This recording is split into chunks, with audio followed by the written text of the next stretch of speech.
Wherever you may be today. Good morning. God woke us up. Thank God for allowing us to wake up and see another day. Giving us our limbs and mobility to move around despite all that is going on around us. I titled this Growing, Learning, and Healing as I'm beginning a new series of the process. I'm just bringing me to you so we can kind of get to know each other a little better and to understand a little bit about my process and my journey of how I got here and what's going on while I'm here. How about that? I'm going to turn the air on a little bit. I was there when needed someone. Wasn't getting over you. Wanna move to the side, wanna move on your mind, and I know what you're feeling. Let me take it for a ride. Let me take it off your mind, cause you know it's a season. And I move, and I move, and I move when I'm right. And I move, and I move, and I move when I'm right. And I move, and I move, and I move when I'm right. And I move, and I move, and I I guess you're tired of making me take it night every day, and it's all that I do, cause of you. I let you show. Well, good morning, good afternoon, good evening, wherever you may be in the world today. I am Tia Rogers, the Take Care of Your Health, Save, Invest, and Grow Your Startup Business Mentor. My apologies this morning. We're having some technical difficulties with our camera, so thus you have that little thingamadoo there. So I'm going to try to make this a little bit better. It's going to be a little bit harder for me to actually go through things because I had something that I wanted to show you. But in celebration of persistence, dedication, and determination to complete a goal, as well as to serve those that I'm assigned to serve. I don't know who this is for. So, as we are going through and we're looking at how we can bring it all together, right? We're in the week of Kwanza. Happy Kwanza, everyone. This week we've been talking about the 5 why framework, which was our homework, which we started off the week with, right? And we talked about how the 5W framework consists of who, what, where, when, and why. And I wanted to take this week to kind of celebrate Kwanzaa as well as inform about the principles of Kwanzaa and how we can correlate the principles of Kwanzaa along with our own lifestyles, and how it all comes together in the joys of the algebra in life and success. So I'm going to do my best to do this. I kind of get a little perturbed when my cameras and things are not working properly. So it kind of like, and I'm trying to see, like, what are you guys seeing here? Because I see this here. But it'll be real interesting to see.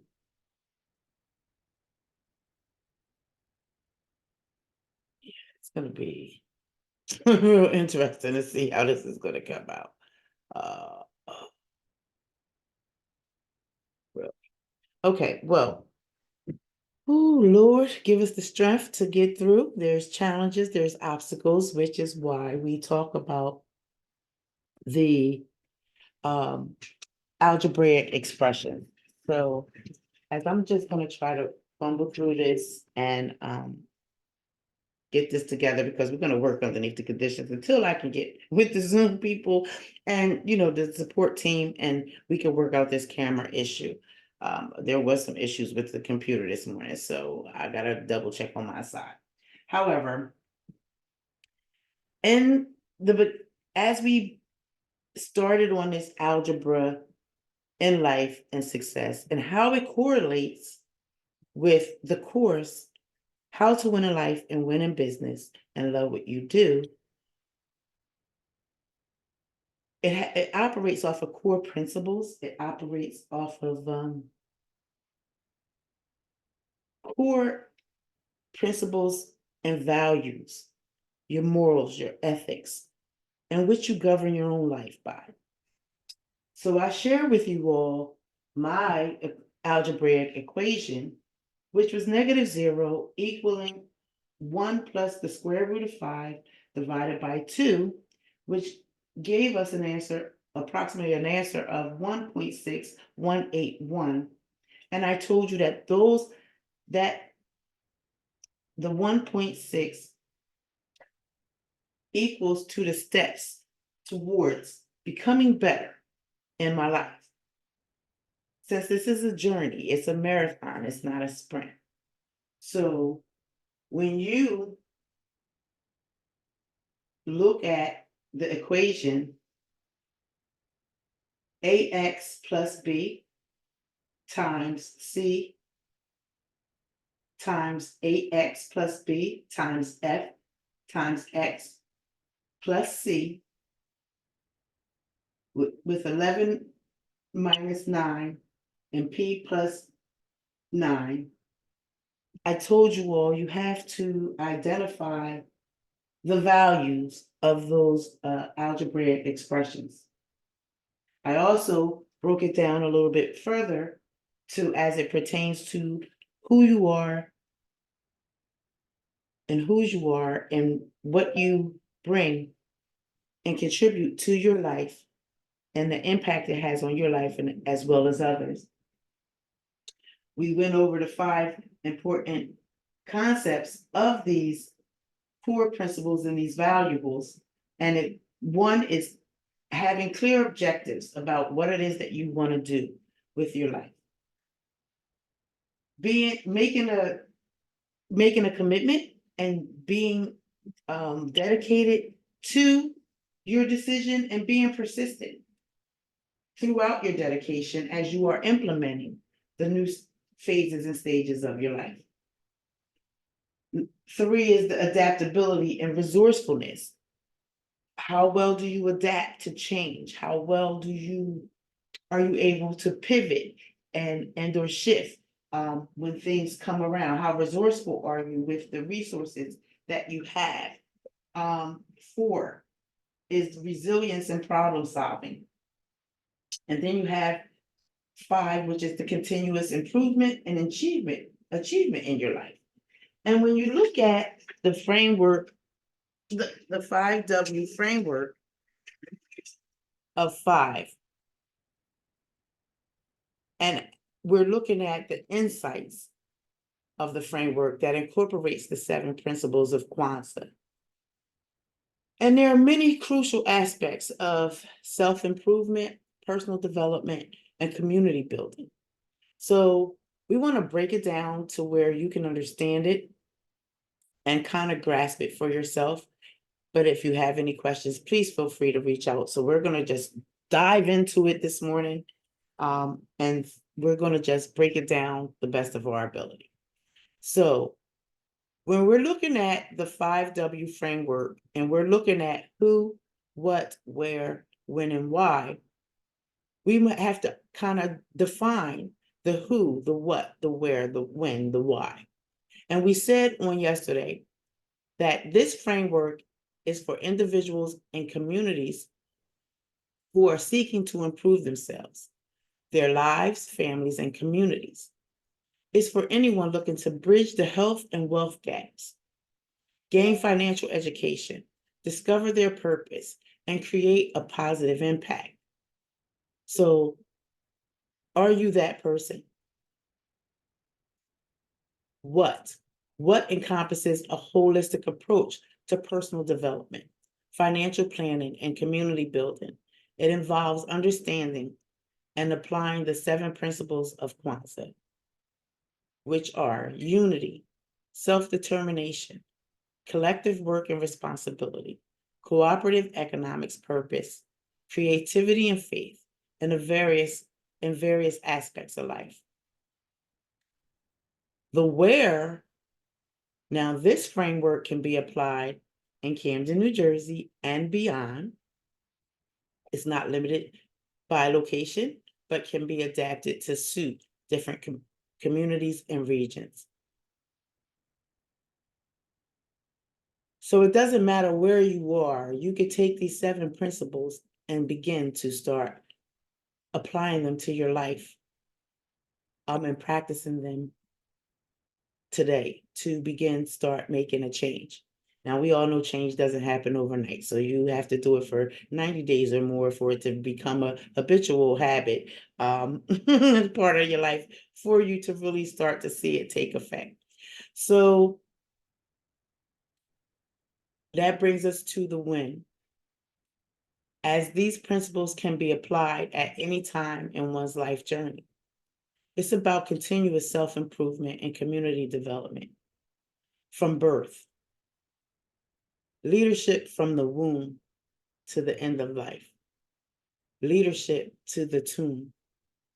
And we have many that have come before us that have laid the path for us to be doing what we're doing right now today. So we know that leadership is born and leadership dies. But it's all that they contributed during their life while they were here that we get to take and apply and work it in our lives. It's a great thing about life.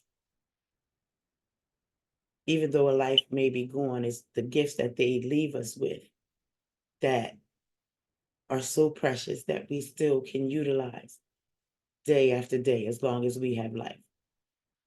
So, which brings us down to the why, which is our last W of the 5 framework.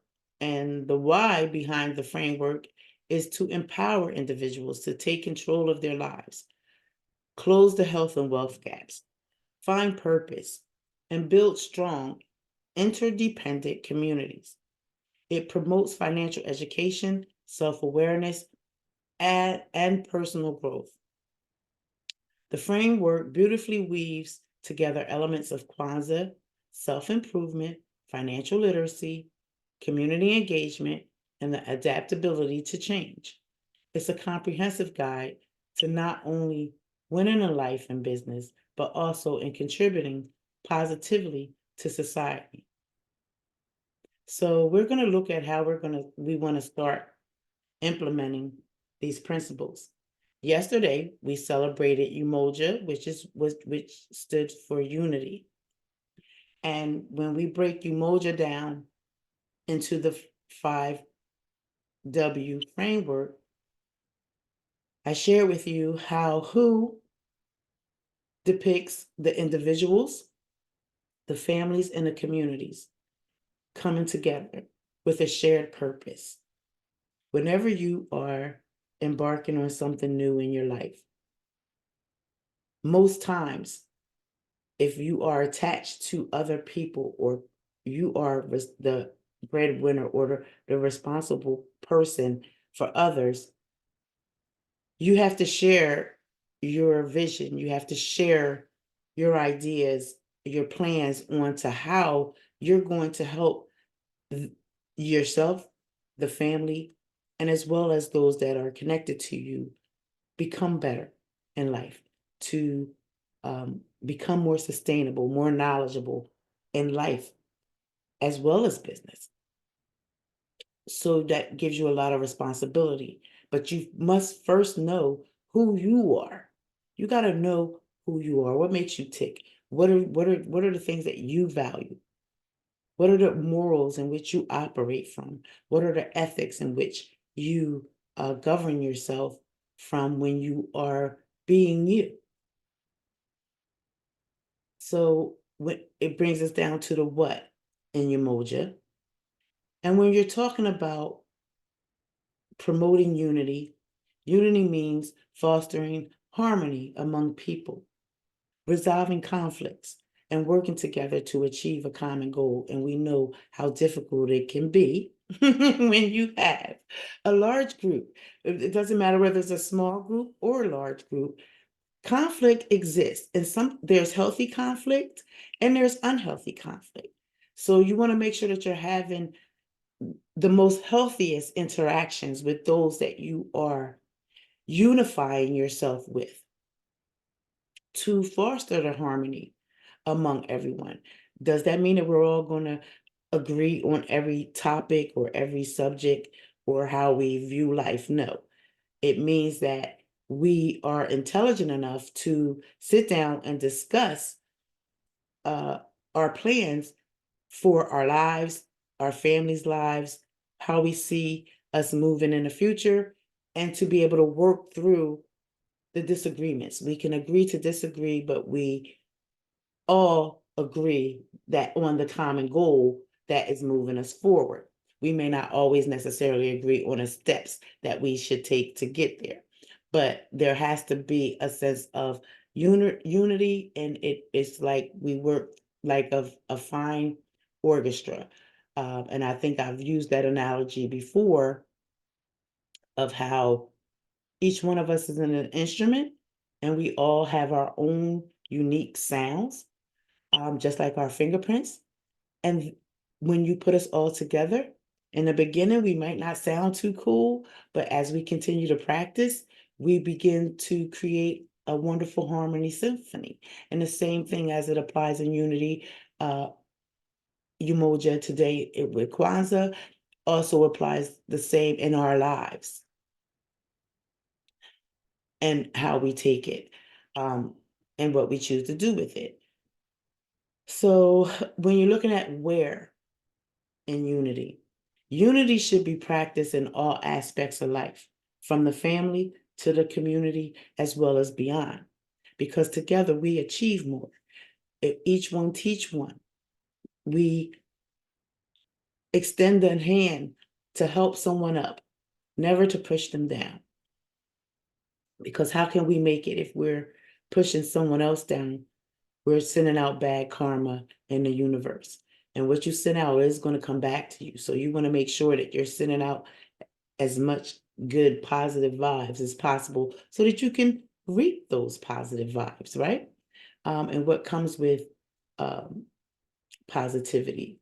And when you're talking about practice in every aspect of your life, that's from your health, your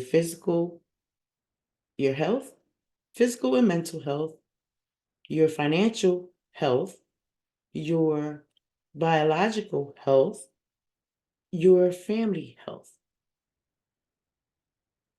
So then we look at when, and there's an aspect of unity.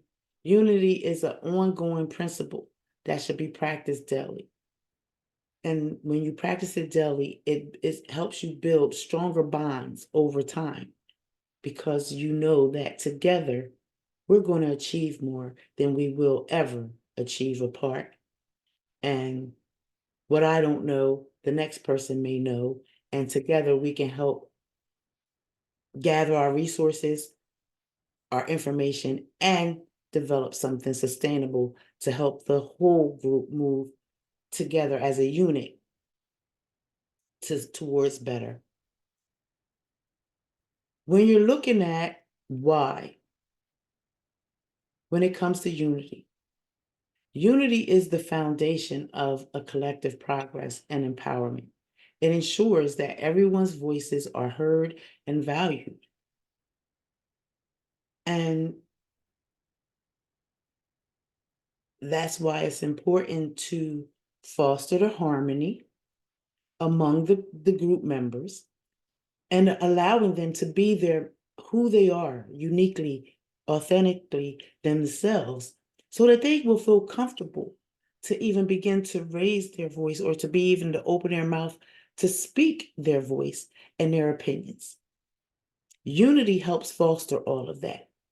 It builds confidence. It builds self-assurance. It builds trust. It builds continuity in the family, in the community, in the individual, and as well as in an individual. And it builds character. But today's principle is the true principle that I feel builds the real authenticity of character. And today's principle is Kuji Chakalia, and it's self-determination. So we're going to go over the who, the what, the where, and when and why of Kuji Chakalia as it refers to self-determination. So who, the individuals seeking self-awareness and the power to shape their destinies, have a strong sense of self-determination. They are seeking better for their life.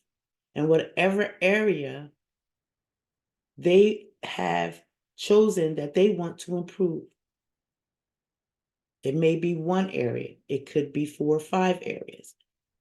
But through their self-determination and identifying within themselves where they are and where they want to be in their life, they know the journey that they're about to embark on.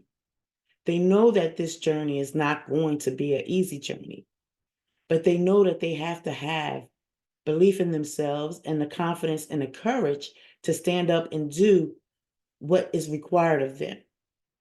And it depending upon where you are within yourself, how well you know yourself, how much work you have done on yourself mentally, spiritually, and physically, emotionally, will determine your stick-to-itness, your ability to adapt and be persistent and dedicated towards that change that you're going for. Now let's look at the what in self-determination in the principle of Kuji Chakalia. Encouraging self-determination involves understanding one's identity. So it's really important for you to know who you are, because who you are is going to show up every time. And if you look in that mirror and you don't like what you see, you have the responsibility to begin implementing those changes that you wish to see for yourself. It's also tied to your values and goals and making choices aligned with them.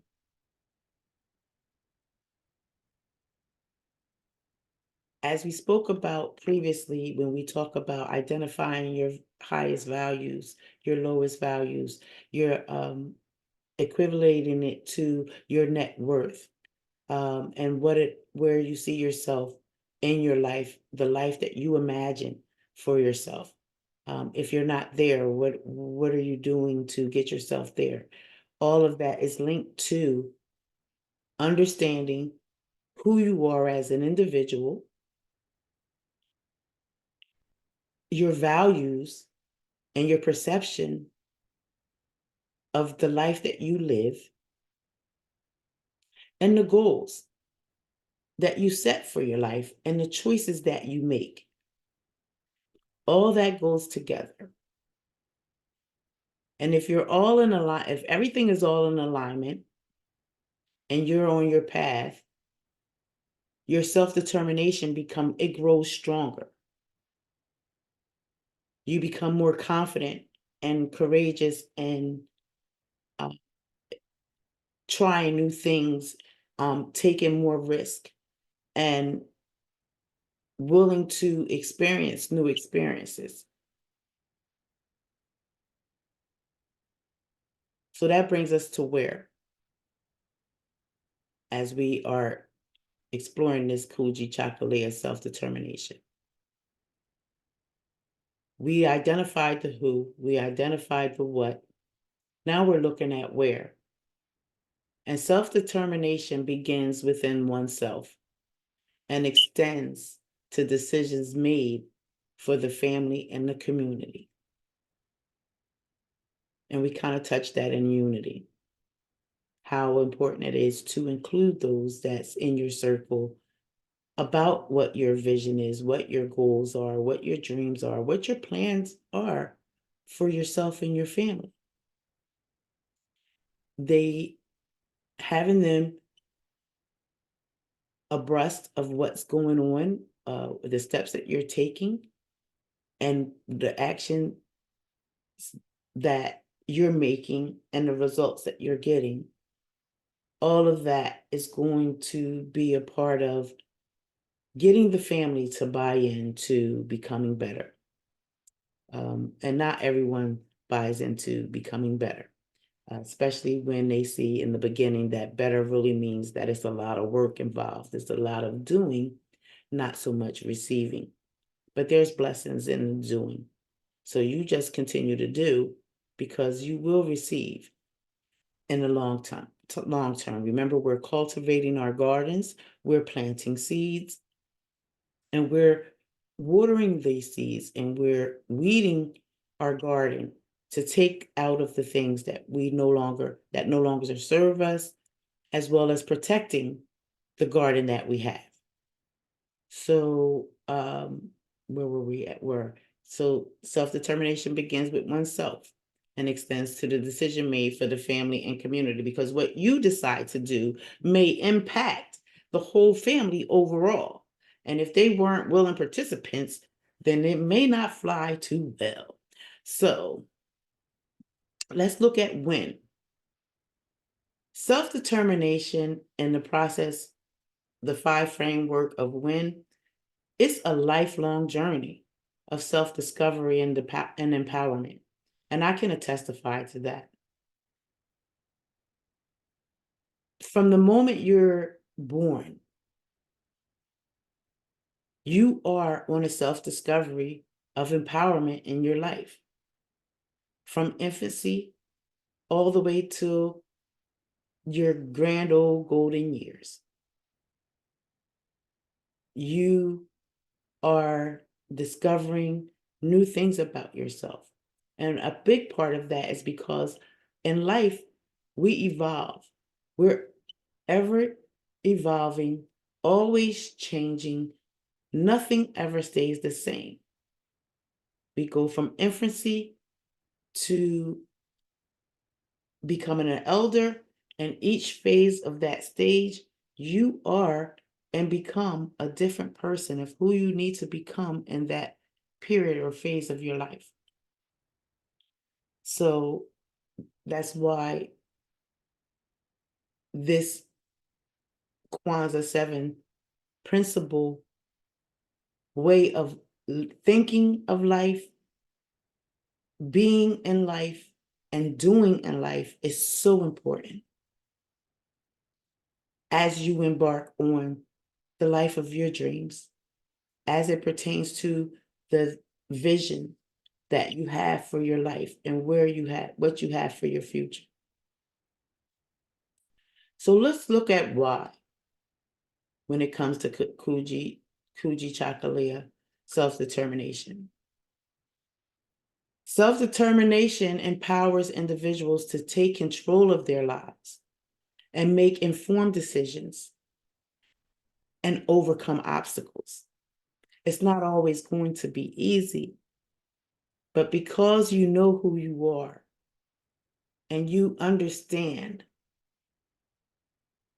who you are, your values, your goals, the choices that you make, the morals and values and ethics in which you operate your life from, all are in alignment with who you are and what you bring to the world. And it can be challenging at times. So I wanted to relate these 2-day principles, Yamoja and Kujichagulia, which is unity and self-determination. And I wanted to play around with it a little bit this morning. And I wanted to look at it from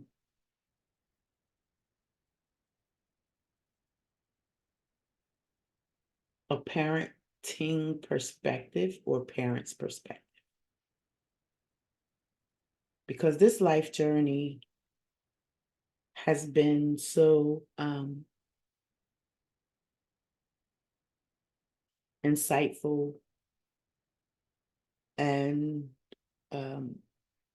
what I want to say, full of growth. It has been full of growth and a lot of unlearning of what I learned, as well as giving me the ability to be able to put myself in someone else's shoes, so to speak.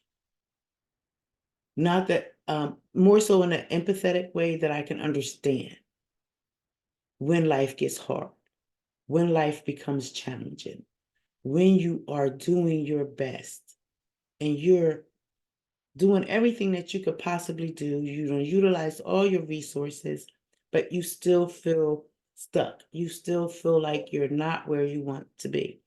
You feel like there's still more that can come out of you,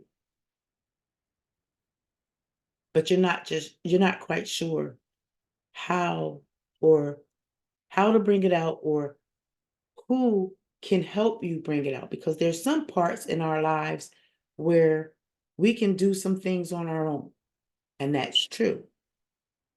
But then there's other areas of our lives where we need someone else to walk us through it and help us see the things that we can't see from the blind side. Because when you're in it, you can't see every aspect of it. So that's the importance of having someone that is knowledgeable, has wisdom, and has years of experience in the area in which you're trying to either venture into or you're trying to explore for yourself, because you see that there's some things that you could benefit from that could enhance your life. And who doesn't want their life enhanced? Who doesn't want to really live that healthy, wealthy, vital life and lifestyle? No matter what it is that you're doing, you're entitled to have a life of abundance, a healthy life of abundance. And you will hear me always say that your health is really your wealth. Because what we take in, what we consume inside our bodies is what our bodies are going to respond from and how it's going to react and operate. If we're feeding it a bunch of crap, it's going to produce a bunch of crap.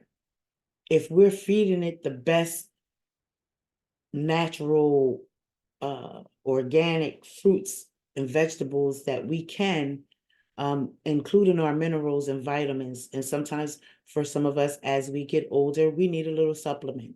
We need to be able to have a little B complex, or maybe vitamin D, or maybe you need a little probiotic to help you with your gut health. All of this is taken into consideration when you're talking about growing, learning, and healing, because we in order to really truly win in life and win in business, you have to know who you are, the core center of you. You got to know the good, the bad, and the ugly. And sometimes we don't really know all parts of ourselves. It's through our life experiences, like parenting, being married, being in a group environment where we have to work and do things with others, is pretty much when you really start to begin to, little things start to pop out at you as to who you are, what it is that you want for your life, because you will be tested along the journey. No doubt, you will be tested. So we want you to pass that test. We don't want you to fail the test. But should you fail the test, just know that you can learn from that failure, because I failed a lot and I failed a lot of tests. But I've learned a lot of lessons from those failures and those mistakes along the way. And when you talk about Umoja unity as it pertains to who, is parents and families coming together in unity. Today we have a lot of families that work really, really hard to support one another, to help each other on endeavors, even when they are dead ass wrong, pardon my French,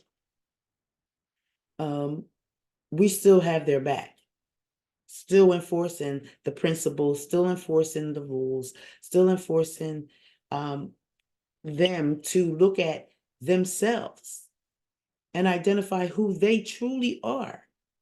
Because that period from young childhood to early adulthood, there's a lot of different changes that our children go through. They have us as an example, and if we're being the proper example for the children, being there, showing them what it is to be a responsible, dependable adult, then they get to see that. But if we're being an irresponsible, non-dependable adult, they also see that too, and it impacts their life. Both ways impacts their lives, but we want to impact their lives in the most positive way possible, right? So parents and families coming together in unity. Unity within the family means prioritizing family values over material wealth and pleasures. Unity is practiced at home, shaping the foundation of children's lives. Unity is a lifelong commitment that ensures a strong family bond. It strengthens families, allowing them to withstand external challenges and build resilience, grounded children.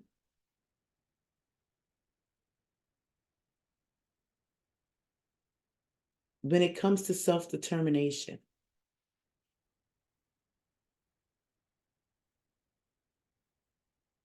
parents, as the first teachers, instill self-determination in their children.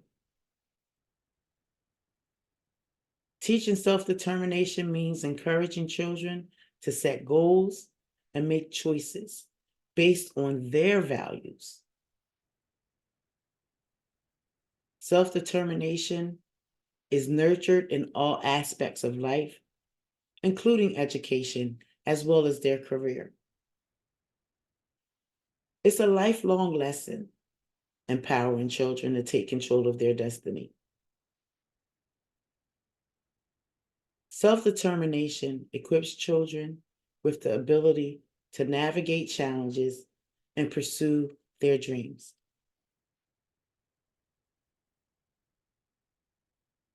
As we are coming up on the new year, and this is the time of year where we're all making some kind of changes or making promises and resolutions to ourselves and how we're going to become better, or how we're not going to get ourselves jammed up like we did the prior year. Whether it's in our health, our finances, our relationships, in our homes, in our communities. Life has a way of lifing, as I like to call it, where you're doing what you do, and that's whatever it is that you do. Most of all, let's say an example, when it comes to parenting, when it comes to living a life, and I talk about, I'm just going to share a little smidgen of my life with you, because I cannot sit here and try to formulate or imagine a avatar individual at this time. Those of you that have been following me know that I have gone through many life changes, some of them right in front of your face, and you didn't even know them. You didn't even know that I was going through them. And for that, I'm grateful, because it goes to show that I can at least put the mask on and still perform without anyone having a clue of what's going on in the back part of it all. Deciding to become a parent, deciding to give them the best that I could give them, was a journey of joy, pain, tears, losses, lots of lessons, plenty of mistakes and corrections, a lot of self-reflection of looking at myself, because at the end of the day, I realized that the outcomes in my life were based off of the decisions that I made for my life. The decision to create these children was a decision that I made, not alone. It was a joint effort to create the children. However, once those children were here, there was a responsibility. And it wasn't a choice of who was going to take the responsibility.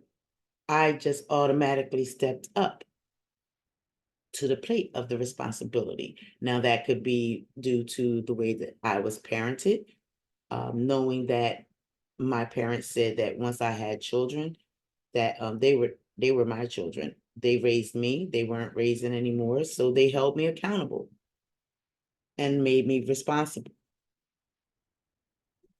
And I had to carry that weight. I like to call it my water. I carried the weight of my water.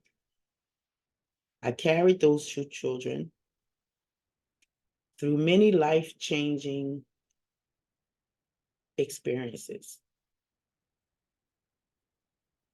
I've watched them grow from infancy into young adults, and it was the most amazing journey to watch them grow, because I had to learn in that process that although I had dreams and expectations of them,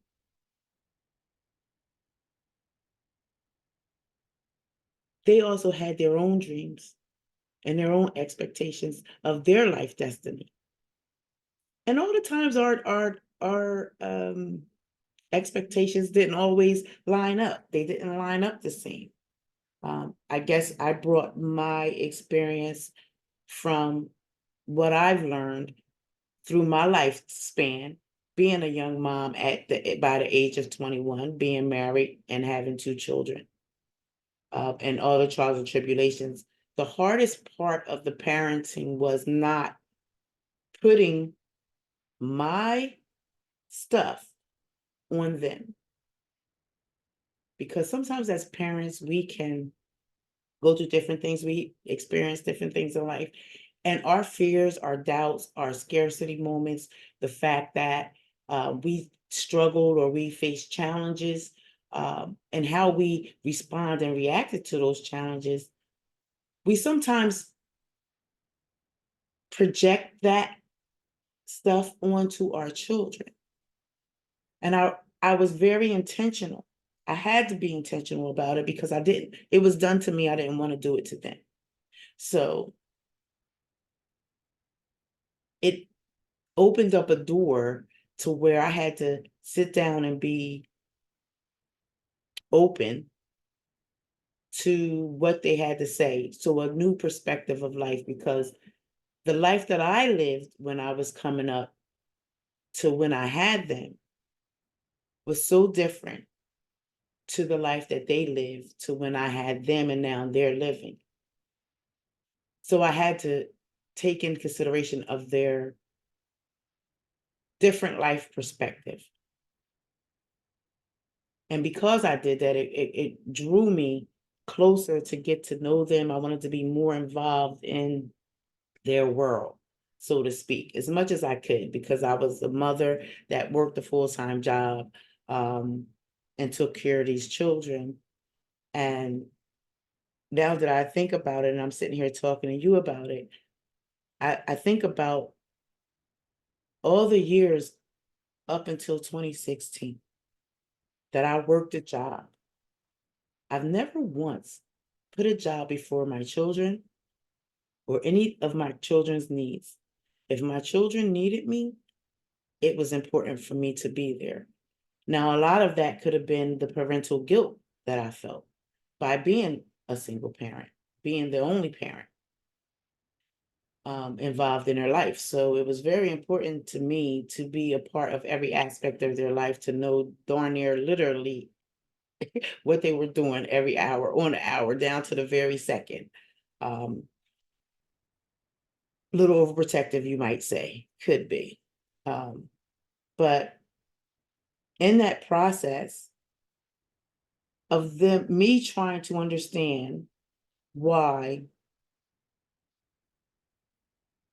I would work as hard as I would work and still come up short. And then when I would come up short, it raised questions in the children. When I guess I was so resourceful at, making things happen for them, or maybe not so much even resourceful. Maybe I was very good at sacrificing myself or sacrificing certain things to ensure that they had what they needed to have in order to do it. They didn't really understand the sacrifices until they began to start getting more into the early adulthood stage of their life. I guess that's when the dots started to connect and they saw everything that I was doing.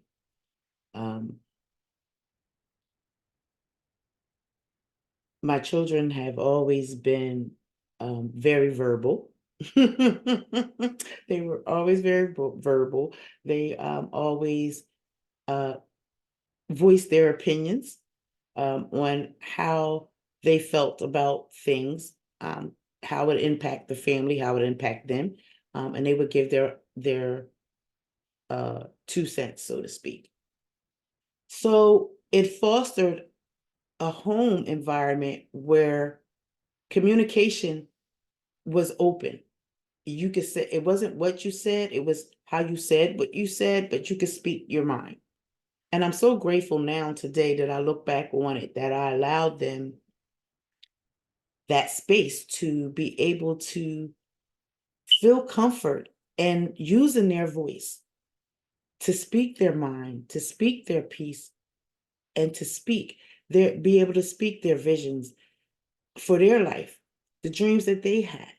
And I kind of took a step back and stood of that role that I filled in the beginning, where they were more dependent on me.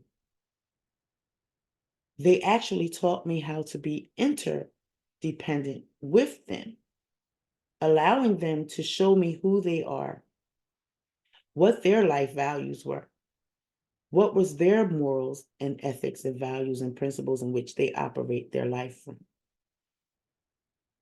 The good news is that it wasn't too far astray from the original core family morals, values, principles, ethics.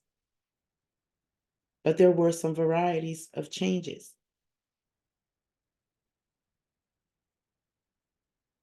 Now, I've raised a young man as well as a young woman. So when you're raising both sexes, you don't have time for no isms. You got to give them their liquor straight, and you have to give it to them in a way that they understand that there's no difference. There's no discrimination. A woman and a man equal in a family working towards a common goal, sitting down, discussing what is the family goals, what is each individual's family goal, and then how do we incorporate all of that to move together in unison to reach our goals together as a family. Whether those goals were going back for a higher education to get employment or gaining employment and then working towards doing better. We actually got into the whole let's start a business idea, and we're still in that phase, and we're molding and shaping it every day, taking our ideas, implementing them, and seeing how we can build a strong foundation.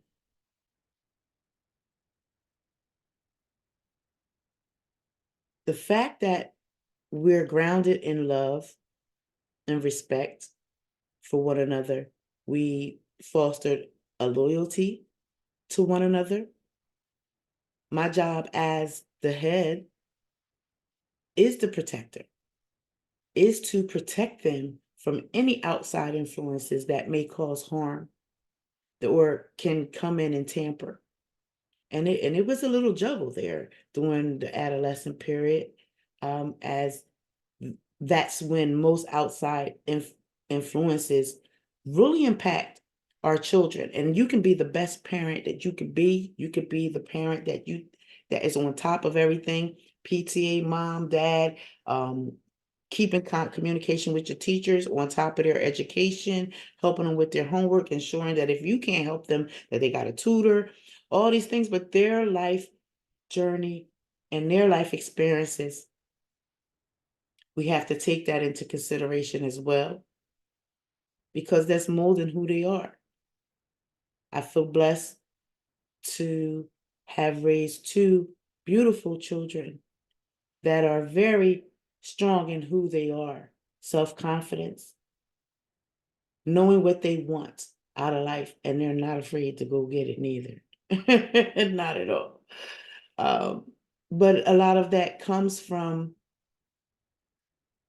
what I put in them from the beginning. And the same applies when you're talking about creating the life that you want to live. Whatever you're putting in to your mind, your space, your body, your everyday habits, are they building you the life that you want to live? Even though there's interference. How resourceful are you with the resources that you have and navigating through problems and challenges? And this is what I love about the 7 principles of Kwanza, as they are rooted in unity, self-determination, collective work and responsibility, which we will talk about the rest of the week. Cooperative economics. Economics plays a big part. I remember economics played the biggest part of me and my son's relationship, because you have to understand that as a woman and you're raising a young man, you can't teach that young man how to be a man. All you can do is teach him the general framework of your idea or knowledge base of what a man is. If you were not raised with your father or did not have a male figure in your life, it would be hard for you to identify the framework and the knowledge base of what a man is, unless you had one to work from. But if you had the pleasure of having a father figure, an uncle, someone that took that male lead role in your life, and they showed you the characteristics of what a man is. It doesn't mean that they're perfect. It just means that they accept responsibility and they are willing to do whatever it takes to protect and serve their family and take care of them.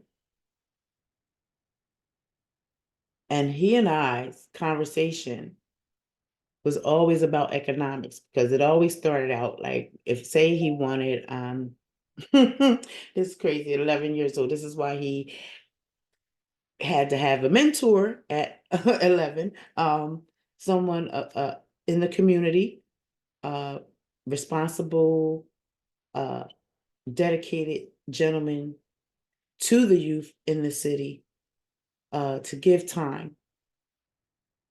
Such an honorable experience, and I was grateful and blessed to have that resource, to have that support, to have an individual to be able to understand where I was at and say, all right, I'm going to take him under my wing and I'm going to teach him what I can teach him. But I was still responsible for teaching him how to be a responsible man. So our conversation was about economics, and he would always, when he asked for sneakers one time, he had asked for, I forget what the name brand of the sneaker was or whatever, but girls' clothes are cheaper than guys' clothes, down to from the clothes to the shoes. Little boy stuff is just more expensive than girls' things are. So a lot of times his sister would end up getting more items or more things than he would, just simply based off of the cost and what I had, what I was working with. Say mistakes of parenting, but it's okay. And he asked for sneakers, and I would tell him, okay, I'm gonna get your sneakers, but give me a moment because I have to take care of the main things. So in my haste of having in the back of my mind that I have to get him sneakers, but in the forefront is I have to pay rent, I have to pay PSE&G, I got to pay the water, American Water, I've got to pay internet service and car insurance. At that time, a car note. So I had a lot of financial responsibilities, or what you could say as liabilities. I had a lot of liabilities. At this time, I didn't have too many assets. I believe I had no assets at all,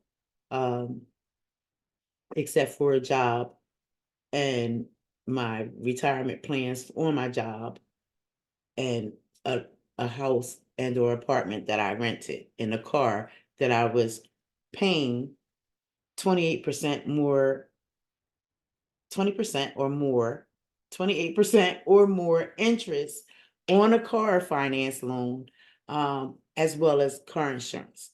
And I'm still responsible to feed them and put clothes on their back and all the things that we do as parents. I'm not saying it to complain. I'm not saying it to say that it's not challenging.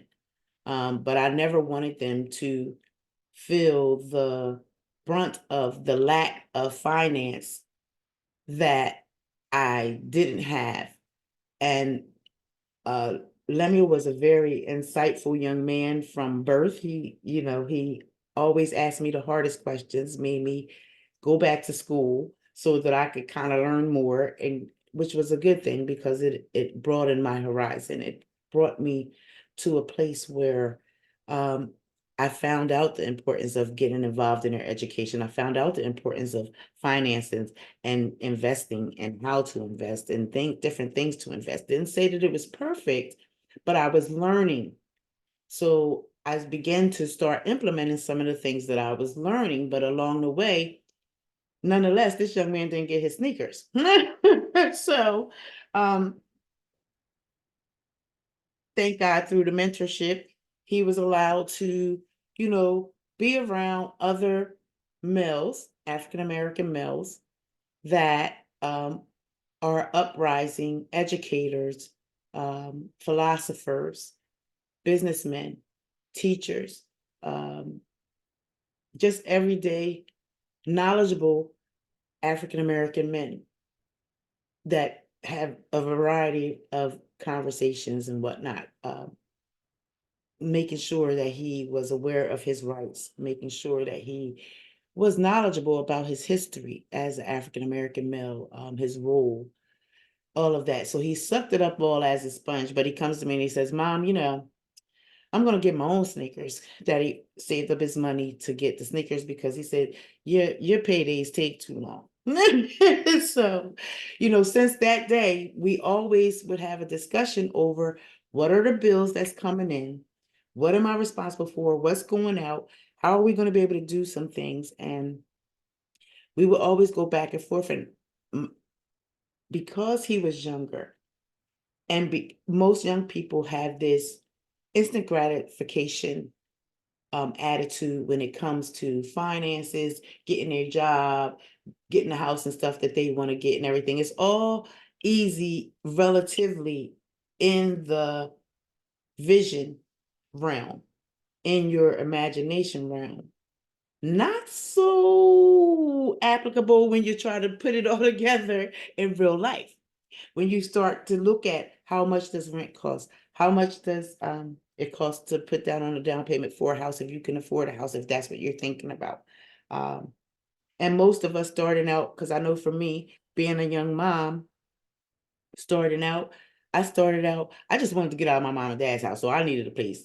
I needed an apartment somewhere. I was blessed to have a grandmother that owned property that I could rent from her. Now, everybody's not that blessed. But if you are to happen to have family members that can rent to you or own property, you best to make sure that you be a responsible relative and pay your obligations, live up to your obligations. Don't assume that just because you're their family that they owe this to you, because they don't. And my grandmother was very adamant about, getting her rent on time and things of that nature. So when I fell into hard times and I was unable to pay the rent, she did what any other landlord would have done, and that was put me out. So it's through those lessons that I learned that as much as I love my children and as much as I want to protect them and keep them from experiencing different things in life, that they are going to have to experience things, and that it was going to be my job to help them navigate through them. But because of the fact that I was a young mother, and I had these children young, so they're growing, I'm growing, so together we grew together. So a lot of times we sat together and we would have counsel.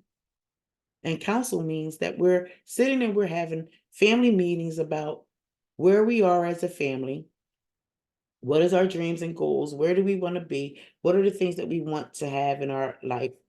And we had to begin to start taking those steps to get it. And our theme was, if I have to stop doing what I'm doing to come over to see what you're doing, that's against the movement, and we are not moving towards our goal. So we need everybody to be on point, on track, doing their job. What is their job? Their job was to get up every morning, do their AM care, get their breakfast, clean their room prior to going out to school, go to school, pay attention, make good grades, get the lessons that you need to learn in school so that you can excel when you graduate. My hopes was higher education. Um, Both of them went for higher education. One excelled, the other one decided that it wasn't for him. Higher learning wasn't for him. So I had to come up with other ideas, and the opportunity to start a business was a great idea, or so I thought. Because of the learning curve, because of the different in life perspectives, life experiences. He was my greatest challenge to get things done because he wants to see results right away. My results were small incremental results, but not impressive enough for him to say, okay, mom, I'm gonna join you and I'm gonna help you do this. His take on it was, mom, I'm going to support you in anything that you do. And I will tell people about what you do, but I'm not joining you to do none of that. So as he was deciphering and figuring out how he fits into his adult life and what he needed to do, he embarked on things of his interest, and was going to school for it. But we laugh all the time, because we really do live our lives based off of the principles. And those principles still hold us together to this day, even though he's not here. As the mother, the matriarch, the grandmom, my job still is to protect them and to guide them and show them the way of life. But I need to ensure that they have a foundation that no matter what happens in life, whether I'm with them or not, that these principles will hold them together and help them to continue on the family vision and the family goals for the family and the family's success. It doesn't always mean monetary. Sometimes personal growth is the greatest gift that you can receive. When you see that your children have observed your progress over time, especially when they have something to compare it with that's different. And they realize and understand that you are doing the best that you can, and they appreciate you for doing what you're doing, and they just want to help you in any way that they can. And even if it's just behaving themselves, they're going to do whatever it takes to get the family moving forward. And we lean on one another. We support one another in times of need, in times when outside influences try to come and cause distinction, separation, disparities. You have to protect your family from all of that, as well as build the life that you want to live and create the life that you want for yourself as well as your family. And it may not include a business. But I'm gonna tell you now, if you have a family, you are running a business. You're definitely running a business. You are the head chief officer in charge, and pretty much nothing goes down without your approval. Things just don't happen without you. So I wanted you to keep that in mind. And I know I just gave you a long scenario story. As I'm grappling still with the loss, still trying to stay focused on my goals, still trying to serve as many people as I can, within the sound of my voice, as I rediscover who I am now in my life, as we are now missing a leg from our team. Our team was a team of 3, and we're still a team of 3. Thank God for those that we call family. And we protect it by all means. But it's through these principles that we get to protect the family, because each one understands what these principles mean. We stopped at cooperative economics, which is, and then after cooperative economics is purpose. So in raising a family, you want to raise a family with purpose. You want to make sure that the purpose is in alignment with everyone in the family, because not just one person doing well is not going to benefit the family overall. We all have to do well. At whichever level we function at, we have to be functioning at the highest level that we can to ensure that each purpose is being lived out and the meaning fuels and motivates us. Sometimes it turns us into leaders. You'll find yourself standing up. You'll find yourself speaking up for the little guy, so to speak. You won't allow others to take advantage of someone that's at a disadvantage, especially when you know how hard it is to fight everyday battles that sometimes people don't even know that you're going through.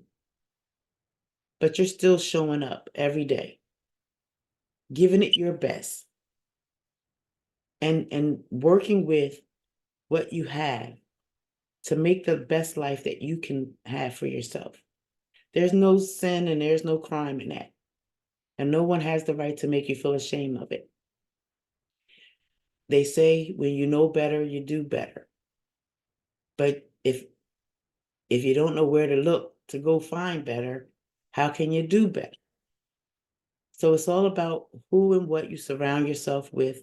But the most key part I want you to take away from here is knowing who you are. Who you are is going to be the core of everything else that occurs and that you experience in your life. There are going to be some forces and things that are going to be beyond your control. But if you are operating from your core morals, values, and principles that you govern your own life by, I think that you're going to navigate life fairly well and you're going to turn out okay. In finding your purpose and finding your creativity and keeping your faith. So by aligning the 5W framework with the 7 principles of Kwanza, we create a comprehensive approach to personal development, community building, and empowerment. It emphasizes two importance of unity, self-determination, collective work, economic cooperation, purpose, creativity, and faith, in achieving a better life and community. So today I ask you, how would you like to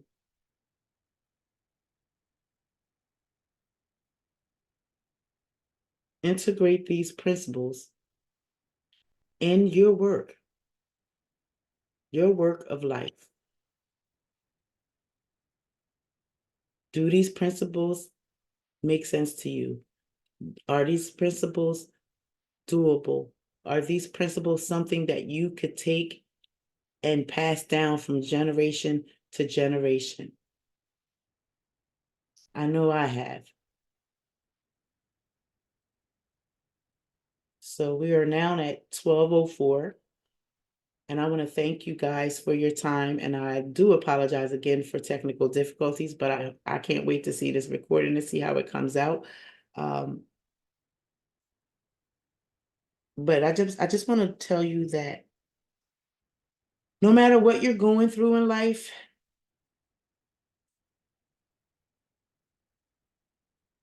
keep believing that you deserve the best life that you can create for yourself.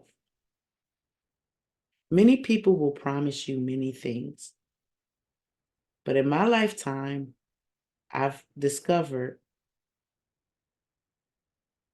that promises are just that, they're promises. But in order to really truly make a difference in your life, you're going to have to be the one to pull yourself up out the mud, to work your way towards what it is that you consider better for your life. That's why we ask for you to take an assessment. And in that assessment, if you end up with a page full of things, just know that you can achieve anything that you set your mind to if you take it one piece at a time and work through it. Allow yourself grace. And should the world fall down upon your shoulders, don't be afraid to push back and let the world know that you're here for a purpose. You're not here for entertainment. You're here to contribute what your life means, what your family means, what you want the world to know you and see you as.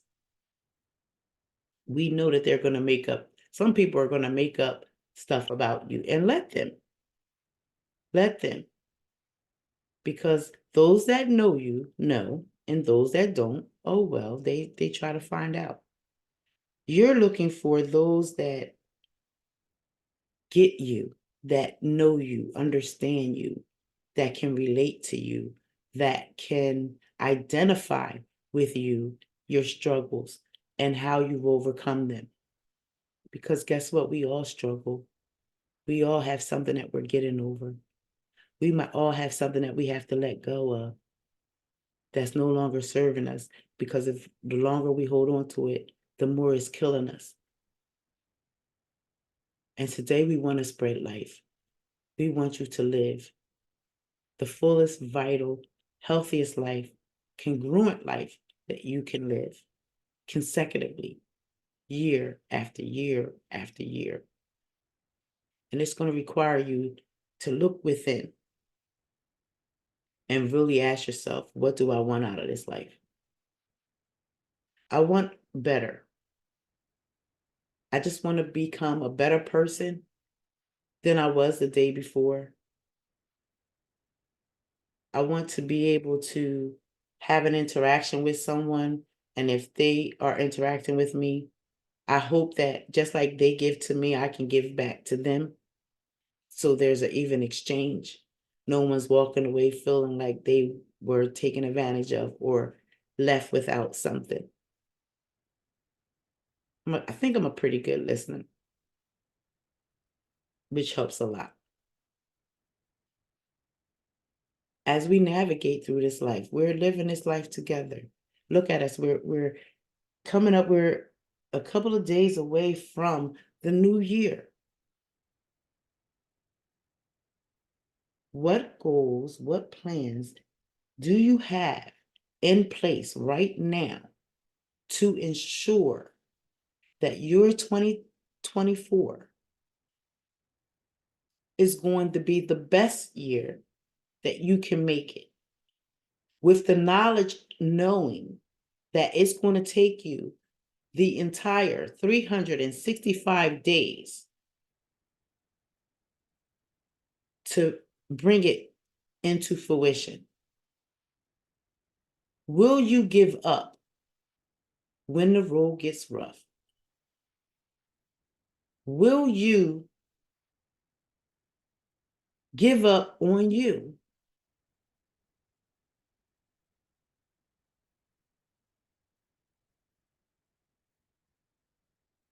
Your life is serious business, and only you can live it.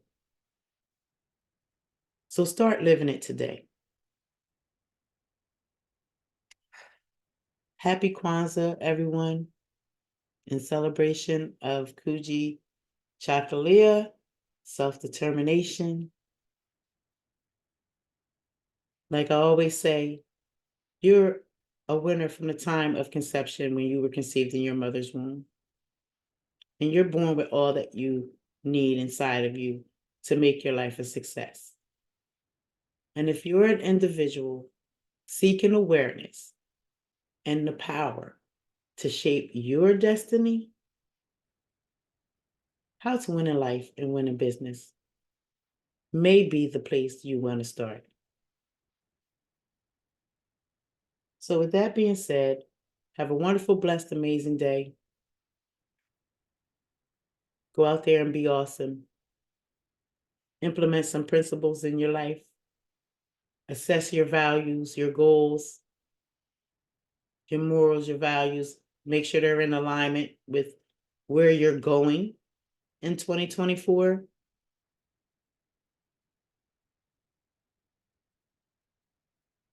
Having a plan is better than not having a plan at all, because if you don't make your mark, at least you can measure how far off you are and kind of correlate to get back on track and possibly hit your mark before the end of the year.